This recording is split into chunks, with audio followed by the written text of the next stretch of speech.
آخرین خبرها و گزارش‌های روز رو از استودیوی مرکزی رادیو آزادی از پراگ پیشنهاد شما میکنیم. شعله گلخوجه هستم. سلام. امروز در برنامه برف و ترمای روزهای اخیر باعث مرگ کم از 7 ساکن تاجیکستان شد. به قول فرودگاه بین‌المللی دوشنبه سر از 10 فوریه رفت آمد دائمی هوایی میان دوشنبه و تاشکند برقرار می‌گردد. И вот сегодня хорошо, что вот наши узбекские коллеги начали уже продавать билеты. Всех нас поздравляю с этим. و مقامداران کانادا تیراندازی در مسجد کویبک را حمله تروریستی بر مقابل مسلمانان این کشور نامیدند. برف چند روز اخیر و فرآمدن ترما در تاجیکستان باعث مرگ کم از 7 نفر گردید. 5 نفر در شهرهای دوشنبه خوجند و 2 نفر در ولایت مختار بدخشان قربانی ترما شدند. بنا به اطلاع کمیته حالتهای اضطراری در شهرهای دوشنبه خوجند 800 نفر را از مکانهای خطرناک بیرون کردند و 10 ماشین‌های بارکش و سبکرو نیز به جای بی خطر انتقال یافتند. همکاران ما برای آشنایی با وضع به محل حادثه رفتند. ما در نزد نقب چین قرار داریم که حدود 1 کیلومتر مسافت دارد و وقتی که از این عبور میکنید بعد به نقب استقلال میرسیم. ولی ببینید راه در اینجا بسته است و ترمه‌هایی که میفرن راه را کاملا قطع کردند و حرکت ماشینا کاملا ناممکن شده است. با وجود آنکه تکنیک‌ها تلاش میکنن که این راه را تخت هموار کنند، ولی ببینید حتی امکان فنی رسیدن به این مشکل هم خیلی مشکل شده است. بنابر بلندی برف عملیات نجات در اینجا با مشکلی روبرو شده است. کمیته حالتهای فوق‌العاده از این قبل گفته بود که در نتیجه فرآمدن 50 ترمه در راه دوشنبه خوجند روز 28 ینور راه در قسمت کیلومتری 51 تا 71 بسته شده است و بیشتر از 100 ماشین بند مانده‌اند. از آن روز تا کنون 800 نفر را از مکانهای خطرناک بیرون کردند. 100 ماشین بارکش و 150 ماشین سبکرو نیز به جای بی خطر انتقال داده شده است. سحری از ساعت 3 شب حرکت هر دو سمت به تامین بود. وقتی که از ساعت 5 سحر بارشات برف شدید گشت، خوف ترمافرویی بسیار شد و ترمه هم فرآمد. ترمه بسیار فرآمده ایستاده است. ترمه ها برای همین موقتا در همین ساعت حرکتی واسطه نقل قطع گرداندیم. با ما امکان داد که تا 65 کیلومتر دوشنبه خوجند رویم، اما در نزد چشم ما هر زمان ترمه کنده راه را بند میکرد. آنهایی که از نزد حادثه هلاکت آدمان به این طرف راه آمده بودند میگویند هر لحظه وضعیت سخت‌تر میگردد. ترمه فرآمده ایستاده. اونجا نگاه میکنیم که ترمه میخنبد، ما یا عقب یا عبارات کتی گذاشته خطا میکنیم خطا ما را. برای نجات مردمی درمانده در بین ترمه تمام هیئت نجات دهندگان کمیته حالتهای فوق‌العاده و راهسازان شرکت آیرس سفربر شدند. از مردم خواسته شده است که تا زمان باز شدن راه که سنه دقیقش معلوم نیست از سفر به این سمت خودداری کنند. صدها مسافران از دو طرف راه در ایستگاه هوشیاری منتظر به اعتدال آمدن وضع آب و هوا ماندند. در نتیجه ریزش ترمه در سراسر راههای کوهستانی تاجیکستان تا کنون 8 نفر کشته شدند. 10 راه خرد و بزرگ بسته ماندند. مقامات میگویند راه دوشنبه خاروغ نیز در چندین جای بسته است و تنها در راه اشکاشم خاروغ 36 ترمه مشاهده می شود. مقامات بدخشان میگویند پاکسازی راه با جلب راهسازان ادامه دارد، ولی معلوم نیست که کی راه برای حرکت باز می شود. میرزانبی خالقزاد شادمان یتیم، رادیوی آزادی، میخوره ورزاد، دوشنبه. در حالی که این شب رو ساکنان تاجیکستان بنابر نامساعدی هوا در رفت و آمد زمینی مشکلات دارند، به نظر می رسد که در هفته‌های نزدیک پروازهای هوایی میان تاجیکستان و ازبکستان شروع می شود. از نخستین نشست وزیر تازه تعیین نقلیات که به موضوعهای پروازهای هوایی داخل کرده است برای یوسفی تفصیلات می‌دهد. فروش چیپتای هواپیماهای شرکت‌های سامان ایر تاجیکستان و ازبکستان هوایی یولری ازبکستان برای 10 فوریه سال جاری در خط سیر دوشنبه تاشکند دوشنبه آغاز گردید. در نشست خبری وزارت نقلیات تاجیکستان به دور نهایی وارد شدن آمادگی‌ها با افتتاح پروازها از شهر تاشکند ازبکستان به دوشنبه صحبت شد. И вот сегодня хорошо, что вот наши узбекские коллеги начали уже продавать билеты. Всех нас поздравляю с этим. پروازها بین شهرهای ازبکستان و تاجیکستان از جمله در مسیر تاشکند دوشنبه هنوز سال 1992 در پی آغاز جنگ شهروندی در تاجیکستان قطع شده بود. خدایارزاده وزیر نقلیات تاجیکستان در ادامه نشست خبری وزارتش گفت در حل بحث مقامات هواپیمایی تاجیکستان با روسیه حق جانب تاجیکستان در انجام پرواز طیاره‌ها نقض نخواهد شد. вазири нақлиёти тоҷикистон аз 3 феврали соли ҷорӣ дубора иҷозаи парвоз пайдо кардани ширкати Somon Air ба 4 шаҳри Русияро натиҷаи музокироти ҳайатҳои комиссиони муштараки Тоҷикистону Русия унвон кард. ягон кас мисол ҳуқуқ надорад ки ҳуқуқу ва баробарии тарафи дигарро поймол кунанд ва вақте ки ҳамон вақтам парвозҳо саршон агар ҳамлу нақл ҳангоми ҳамлу нақл чӣ кам шавад шумораи мусофирон кам шавад метавон бо аз парвоз ҳарду тараф чӣ кунанд худорӣ кунанд. ҳалли қазияи ҳавоии ширкатҳои Тоҷикистону Русия пас аз сафари Игор Шувалов муовини нахуствазири Русия ба Душанбе рабт мегирад. Шувалов дар ин сафар бо раиси ҷумҳури Тоҷикистон Эмомалӣ Раҳмон мавзӯи баҳси ҳавоии миёни ин ду кишварро дар миён гузошта буд. Ин баҳс дар моҳи декабри соли гузашта пас аз иҷоза надодани парвози ҳавопаймоҳои ширкати Ямали Русия аз фурудгоҳи Жуковский ба Тоҷикистон ба авҷи худ расид.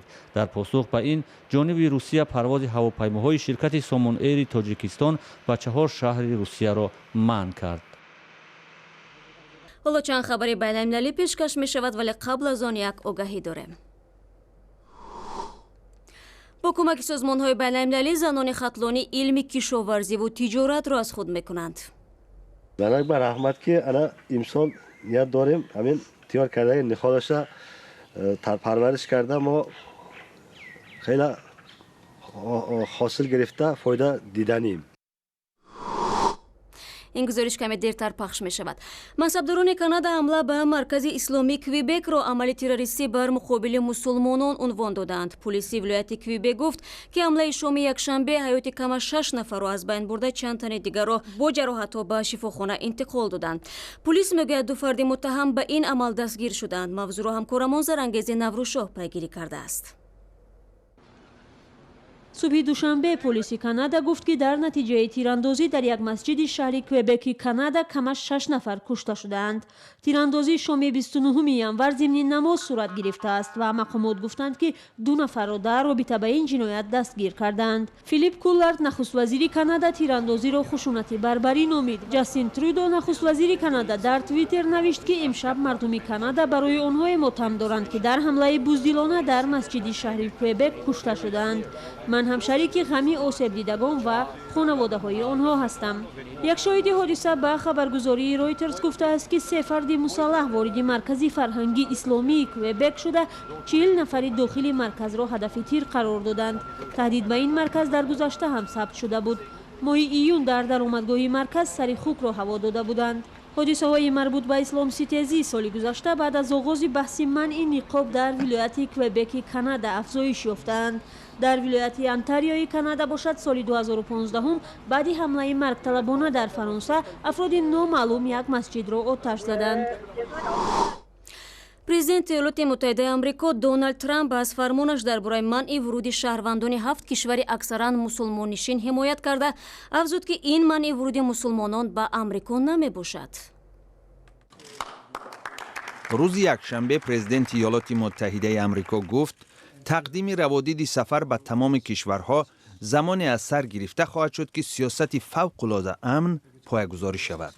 Доналд Трамп 27 январ фармонеро ба имзо расонида бо ҳадафи ҳимояти кишвар аз ба истилоҳ террористони хориҷӣ барномаи вуруди паноҳандагон ба Иёлоти Муттаҳидаи Амрикоро барои 120 рӯз мутаваққиф намуд. вуруди паноҳандагон аз Сурия барои муҳлати номуайян мавқуф гузошта мешавад. бар илова ин фармон муҳоҷирати шаҳрвандони 7 кишвари аксаран мусулмоннишин Эрон, Ироқ, Либия, Сомалӣ, Судан, Сурия ва Яманро барои 90 рӯз манъ кардааст.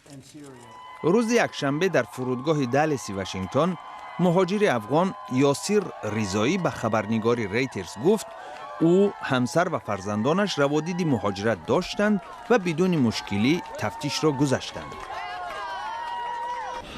ҳама чиз маъмулӣ буд. ман мисли дигарон аз марз гузаштам. иқдоми президенти Иёлоти Муттаҳидаи Амрико дар мавриди таваққуфи муҳоҷират боиси эътирозҳо дар Иёлоти Муттаҳидаи Амрико ва кишварҳои дигар шуд. یک عده دادرس‌های فدرالی اخراج مهاجران صاحب روادید سفر را بازداشتند و دادستان‌های 16 ایالت آن را عمل مخالف به کنستیتوسیای ایالات متحده آمریکا نامیدند. барномаро бо гузориши ваъдагӣ аз тоҷикистон идома медиҳем. дар вилояти хатлон даҳо занон бо кӯмаки барномаи оҷонсии рушди амрико ба омӯзиши кишоварзӣ ва роҳҳои тиҷорату бизнес ҷалб шуданд. бархе аз ин занон аллакай донишҳои худро амалан истифода намуда ва ҳосили заҳматҳои худро мечашанд. дастандаркорони лоиҳа бовар доранд ки бо ин васила ба кӯҳиши бекории занон дар минтақаи мазкур мусоидат мекунанд. тоири сафар мавзӯъро идома медиҳад. дафтари муҳосиботи бозоргул баёнгари фаъолияти босамари мавсими имсол аст ки дили ӯро ба навъи тиҷораташ гарм кардааст. 1000 дона болгарӣ ва 1000 дона помидор бабкат болгарӣ дар мисол замин чи худамон шунондем 2000 ӯро 3 донаш 1 сомон ва 2 донаш 1 сомонӣ мо фурӯхтем. бозоргул 5 сол пеш хонашин буд. барои рӯзгузаронӣ шавҳар ва фарзандони моҳоҷираш пул мефиристоданд, аммо бо сахт шудани шароити кор ва буҳрон дар русия интиқоли маблағ рӯз ба рӯз камтар мешуд. 6 та фарзанд дорам ки қариб ки 4 та фарзанди ман донишгоҳ барои онҳо мисол ки маблағ дар кор аст ку ана ҳозир ки аз мо ҳам ина ки мо 3-4 сол боз ки дар замин занҳо кор мекунем бо келҳоям бо фарзандоям ин ҳам як ёрие ба оилаи ман мешавад ки мисол ки зисти зиндагии ман беҳтар шуда истодааст. 1.5 сол боз дар 8 ноҳияи вилояти хатлон оҷонси рушди байналмилалии амрико ба занони соҳибкори хатлонӣ кӯмак мекунад. яке аз ҳадафҳои барнома ин аст ки мавқеи камранги зан дар ҷомеа тағйир ёбад. шумораи заноне ки дар хона нишастанд баче ки набошад ба соҳибкорӣ машғул шаванд ва зиндагии худро беҳтар кунанд ва инчунин яке аз мақсади лоиҳаи мо ин паст намудани сатҳи камбизодӣ байни занони вилояти хатлон мебошад. баъди хатми давраҳои омӯзишӣ занҳо соҳиби сертификат мешаванд ва аз созмонҳои молӣ бо кафолати донор қарзӣ бо имтиёз мегиранд. ин минтақаи соҳаи кишоварзӣ мебошад ва бештар занон гӯем фисади зиёди занон дар ҳамин хоҷагии қишлоқӣ фаъолият мекунанд. дар бахш нобаробарии зану мард возеҳ дида мешавад, чун анъана ва урфу одатҳои пешин боқӣ мондаанд. барои ислоҳи вазъ ҳамин ҷоро барои иҷрои тарҳ интихоб карданд. ин занак ба раҳмат ки ана имсол ният дорем ҳамин тиёр кардаги нихолаша парвариш карда мо хела ҳосил гирифта фоида диданем. муаллифони лоиҳа бар инанд ки мақоми пасти зан дар водӣ аз ширкат надоштан дар ташкили буҷаи оила сарчашма мегирад. бар тибқи ин барнома давоми 3 сол зиёда аз 5000 зан бояд бо кор таъмин шаванд. барои иҷрои он оҷонси рушди байналмилалии амрико 1.5 миллион доллар ҷудо кардааст. то ҳол ба 200 зани соҳибкор барои тиҷорат ва боло бурдани мақомашон дар оила ва ҷомеа кӯмак кардаанд. ва як хабар аз дунёи зебоӣ. ирис миттинарзодаи шаҳри лил рӯзи душанбе соҳиби тоҷи маликаи ҷаҳон шуд. зебосанами 24-солаи фаронсавӣ аз байни 86 намояндаи кишварҳо беҳтарин интихоб гардид. озмуни зебоӣ дар пойтахти Филиппин шаҳри Манила сурат гирифт. мақоми дуюм ба намояндаи Гаити Ракел Пелис дода шуд. миттинар дар бахши дандонпизишкӣ таҳсил намуда шиноварии зериёбӣ, ҷаҳонгардӣ ва ошпазиро дӯст медорад. дар таърихи озмуни зебоӣ ин дуввумин фаронсавӣ аст ки сазовори тоҷи маликаи ҷаҳон мешавад. соли 1953 ин тоҷ ба сари лориант Кристиан Мартел гузошта шуда буд. ин чанд хабару гузорише буд ки мехостем бо шумо дар миён бигзорем. ахбори бештар аз инро дар сомонаи озодӣ ва шабакаҳои иҷтимоии фейсбук, одноклассники ва твиттер пайдо кунед. ташаккур барои ҳамроҳӣ ва худо нигаҳдори ҳар яки шумо.